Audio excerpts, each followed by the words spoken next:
প্রত্যক্ষ শ্রবণ করতে পারিনি সে ভাষণ। এই আফসোস আমাদের ভাগ্যে সারা জীবন। তবু অনুভবে আজ সেই বজ্রধ্বনির কম্পন। তুমি ছিলে ৭ কোটি প্রাণীর স্বাধীনতার দর্পণ। একটি তর্জনীর ইশারায় যে করেছিল বাঙালির স্বাধীনতার স্বপ্ন বুনন। প্রত্যক্ষ শ্রবণ করতে পারিনি সে ভাষণ।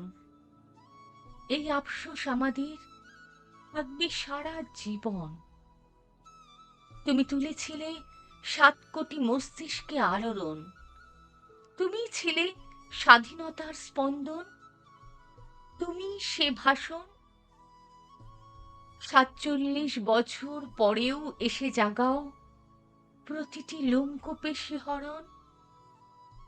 আফসোস আমাদের প্রত্যক্ষ শ্রবণ করতে পারিনি সে ভাষণ। আফসোস আমাদের প্রত্যক্ষ শ্রবণ করতে পারিনি সে ভাষণ।